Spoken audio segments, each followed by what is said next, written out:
அப்படி நீங்கள் எச்சரிக்கை பண்ணி அதை மீறி செயல்பட்டு யாராவது அனுபவிச்சிருக்காங்களா?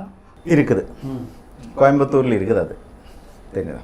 അതായത് നമ്മൾ കല്യാണം ആയിട്ട് കല്യാണം ചൊവ്വാദോഷം മംഗല്യ ദോഷമുള്ള ജാതകം, അതിന് നമ്മൾ രണ്ടുപേരും ലവ് മാരേജ് தான்.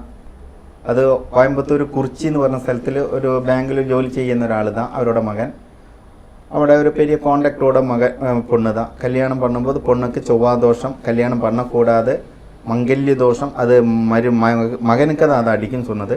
அதுக்கு ஆப்ஷன் நம்ம சொல்லி கொடுத்தது கல்யாணம் பண்ணலாம், கல்யாணம் பண்ணினதுக்கப்புறம் தாரி கழட்டி வைக்க சொல்லியிருந்தது.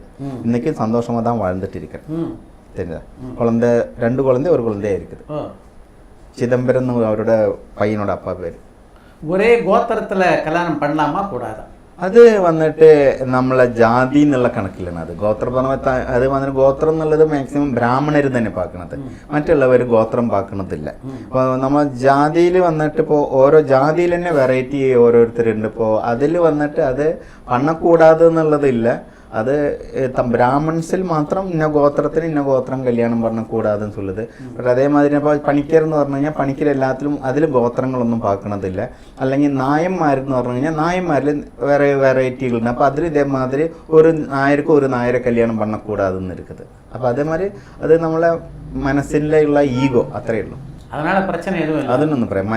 നമുക്ക് ജാതി മതം പ്രശ്നമില്ല, മനുഷ്യൻ മാത്രം தான் പ്രശ്നം. ഇപ്പോൾ ഹിന്ദു വന്നിട്ട് മുസ്ലിമിനെ കല്യാണം പണിനാലും ദോഷമില്ല, അല്ലെങ്കിൽ ക്രിസ്ത്യാനീനെ കല്യാണം പണിനാലും ദോഷമില്ല. നമുക്ക് മുഖ്യം 2 പേരുടെ ജാതകങ്ങൾ പരസ്പരം നല്ല പൊരുന്തുമോ ഇല്ല.